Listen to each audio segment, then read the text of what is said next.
Welcome. This is another episode of the Defenders of Business Value podcast, a podcast where we talk about what makes a business valuable, learn the tips and tactics to increase your company's value that only veteran deal makers know. And now, here's your host, Ed Mysogland. Welcome to another episode of the Defenders of Business Value podcast. I'm your host, Ed Mysogland. Today's topic is really, I don't want to say interesting. I mean, it is certainly interesting. I mean, the biggest thing and what's prompting this podcast is that I'm getting more and more business valuations. And the good news is that a lot of business owners are beginning to talk to professional advisors about their about their business value. And while that's good, the problem is that we're bumping into the value that the appraiser is rendering is not applicable for sale purposes.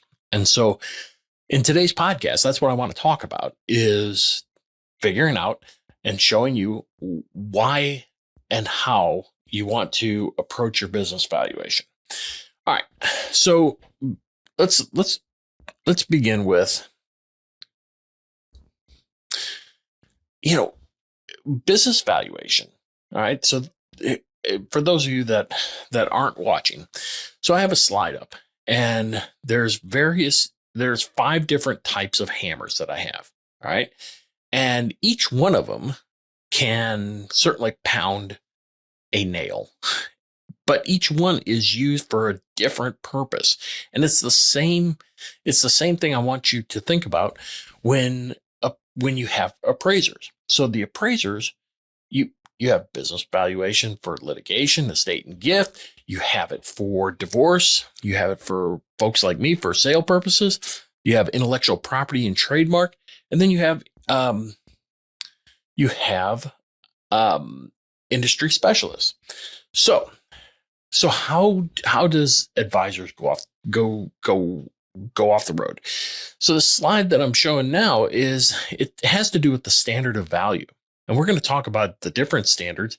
And everybody thinks fair market value is what's applicable for selling a business, and it is not. So let's talk about it. And this next slide, I have it came from an article from, I think it's the Wall Street Journal, about, Trump's own witness in his fraud case admits he knows nothing about finances. And the biggest thing I wanted to draw here was that, Stephen Lapoza first took the stand on Thursday to discuss the valuation of Trump's real estate holdings. All right. So he's being accused of, inflating his market assets. So Lapoza then says that he relied on the market value analysis of Trump's properties. He agreed that he should have based it on investment value, which takes in consideration of the owner's investment requirements. So back to the standard of value. He totally missed this appraiser totally missed the purpose for which he was hired for. All right. So standard of value. All right. Standard of value is, in many situations, it's legally mandated by the law. All right. And I'll talk in a minute about some of the areas that we need to, the areas in which regulatory bodies oversee valuation. In other cases, it depends on, the party's wishes. Like, for example, the bank. The bank wants to know about collateral. They don't care about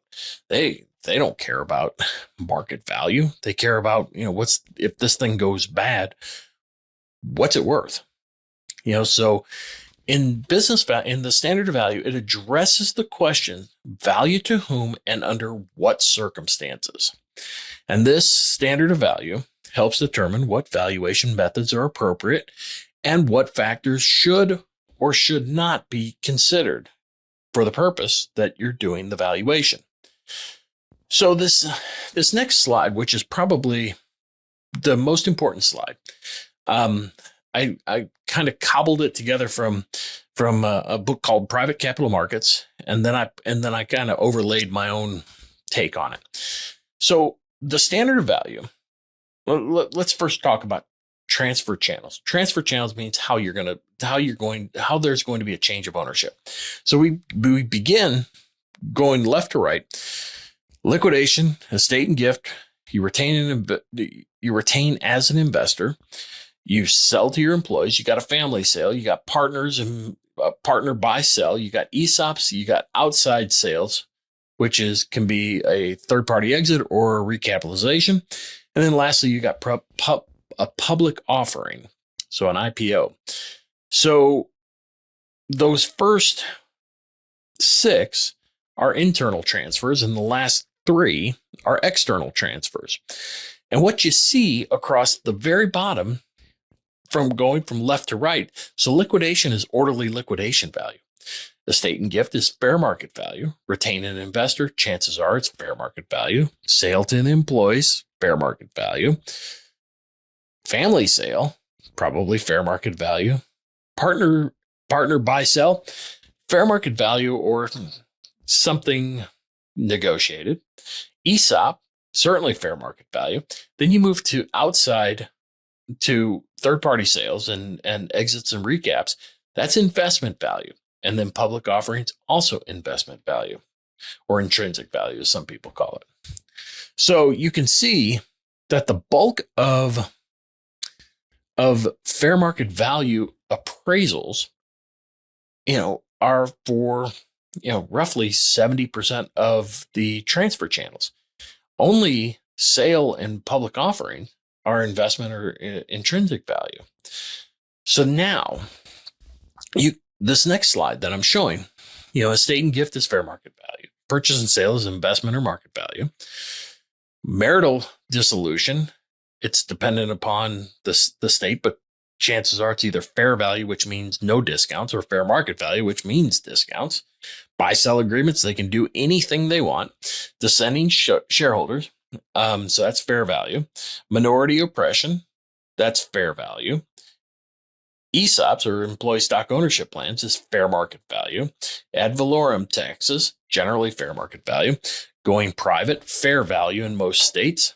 Corporate or partnership dissolutions, fair value, maybe even fair market value, depending on the statute. Antitrust, it's case law dependent. Other damages, again, statute and case law. And financial reporting is fair value as defined by FASB.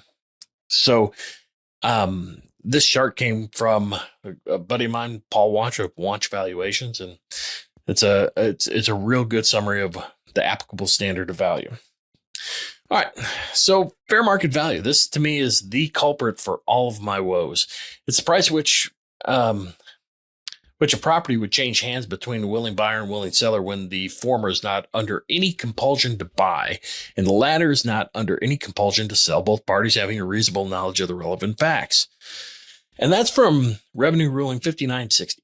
All right. And that revenue ruling, its purpose was for prohibition. I couldn't remember how this whole thing started, where the government was evaluating how to tax tangible and intangible property. And so this revenue ruling came out and was from then on the proxy for fair market value. Okay, but here's the problem, that there is fair market value and then there's the real world. So in fair market value world, it's hypothetical. You just heard the description. It's fair market. It's hypothetical. It is, the buyers are plentiful and they're acting on their own self-interest. So the first thing is, look, this is real world. These are real buyers and they may be plentiful or they may be limited, and they may or may not be, meaning the buyer and the seller may or may not be acting rational, when negotiating or working on reaching a value. Next, is it arm's length? All right. Buyer and seller are independent. Both are act accordingly. In the real world, is it really arm length? Well, there are various elements of compulsion, duress, and such. And exclusive, there may one of the parties, buyer or seller, may have knowledge giving them a negotiated competitive advantage. So again, fair market value out the door. Are they willing to trade? Again, buyer and seller are hypothetical. Buyer and seller are both willing to enter into that transaction, and there is no willingness there that does not even factor in. And we bump into this a lot with divorces. Like, people show up at our doorstep, and because we sell businesses, that means that we are the immediate arbiter of value. And like you heard, at least in our state, we're a fair market value state. So we're using hypothetical parties to determine fair market value. For sale purposes, we're evaluating whether or not, these are real parties that are really, apt to behave in a manner for their own self-interest. So when we talk about, are they hypothetical that they're willing to enter into a transaction, and they're under any circumstance, the unwillingness to transact is not present? That's not the case. In the real world, deals fall apart for all kinds of reasons at all different stages of the process. So now, reasonable knowledge. Fair market value says, you know what? We are totally informed about the business.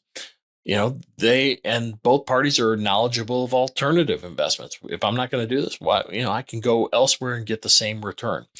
In the real world, either party may or may not have sufficient knowledge about the business and the market, and how it's going to grow. And again, you remember, I preach this: valuations based on earnings, growth, and risk. And so the real world, the buyer or the seller may have inside information, and I don't mean inside like insider trading, but inside information about the industry or the business or where it's heading that could influence value. All right. So now, absence of compulsion. Under fair market value, we say, you know what? If the price is right, everybody's going to transact.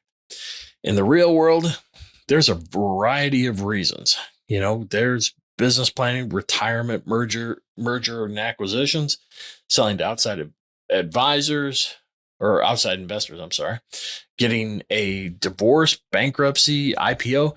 There's a whole reason and a whole series of compulsions that affect value. And so when you look at if the price is right, it's probably, again, back to the everybody's obligated to transact. In the real world, it's not. And the reason for sale will affect the value. I recently did an article about value penalty. If you want, you can look it up on LinkedIn, based on the type of reason for sale. Like, for example, if you're retiring, that's a perfectly legitimate reason to sell. Conversely, if there's a death or a divorce, there's going to be a value penalty from a sale standpoint. So, all right, next, negotiating skills. Both parties have similar negotiating skills. In the real world, it depends on who's coming to the table. There's a lot. We talk about, can you do this yourself? Yeah, maybe. You could probably sell your business yourself. It probably is in your best interest to surround yourself with some pretty good advisors, only because many buyers have many more opportunities to have bought businesses than you've had to sell. But my point is that the negotiating skills under fair market value, that's not a material issue about whether or not about value. In the real world, it really depends on who's the party, who the parties are that are going to be at the table and operating on your behalf. Economic factors. All right. So this is based on the merits of the investment, comparing it to alternative investments, and it's known as the principle of substitution. But the real world, the economic factors may be strategic, may be synergistic, emotional, or financial, or a combination of all of them. And that influences value. And so for example, there's a business that prints money, but he's the practitioner. He knows everything about that business. He's a one-man band, but prints money. And, what is the economic factors are who's going to buy it. So from a strategic standpoint, somebody can just grab a hold of him, assuming that he's willing to stay, or train somebody to transfer that knowledge. So that's a strategic or a synergistic motivation. The emotional one is, we've had buyers that don't want, that have fallen in love with businesses that they've patronized over time. For example, we have in one of my podcasts, a number of people say, when you're selling your business, look to your evangelists that you serve. Those might be your buyers. And then lastly, the financial motivations. And that's pretty self-evident. So and this is probably the big killer, is fair market value. They assume cash or cash equivalents. And in the real world, that could be all kinds of different tools, cash, notes, earnouts, sub debt, non-competes, consulting agreements, employment agreements, all of that and a combination thereof makes up the deal in the real world. But in fair market value world, it's all cash. And then lastly, rational markets, it assumes that everybody's rational in fair market value land. In the real world, I can tell you after we're north of 2,200 deals. And I can tell you that there is all kinds of emotion and all kinds of irrational behavior toward investments on both sides. Whether it's the buyer that thinks that they're buying, IBM. Conversely, the seller that thinks that they have something far superior to anything else on the market. And they behave as such. So again, rational markets, fair market value assumes that it's present. Real world says it's not. Okay. So the marketplace follows, the owner's goals, chooses the type of buyer. And remember when I talk about the types of buyers, we had that list of, 9 different transfer channels. But focusing on the sales side, the 3 different types of buyers are as follows. You've got your individuals or financial buyers, you got strategic buyers, and you have private equity groups. Those are the 3 types of buyers that will facilitate a sale. All right. And those different buyers have different value drivers. And then the business value is relative to each of those different buyers. So meaning, a private equity group is looking at the operation and can I layer my processes and my efficiencies and my scaling ability over the top of this business to make it a 1 + 1 = 3 deal. All right. Versus a financial buyer who's interested in 3 things. 1, can I pay myself? 2, can I service the debt? And 3, can I get a reasonable return of and on my investment? All right. So there's different motivations of each of those types of buyers. And you need to keep that in mind. And the takeaway is for every private company, there are a dozen, and in fact, there's dozens of correct values at any given point in time, just depending on who's the one looking. All right. So that is what I'd like to share today. So when you are working with a professional advisor that's doing any kind of value work, you just need to make sure that the person that's doing the work understands the reason for it. And anyone that shows up and says, fair market value is proxy for business value is probably wrong. Or they're just combining nomenclature. And it just doesn't, I don't want to say it doesn't make sense, but it's not a useful tool to the seller. So the seller wants a number that makes sense to the marketplace. And a lot of times you don't know until you take it to the market.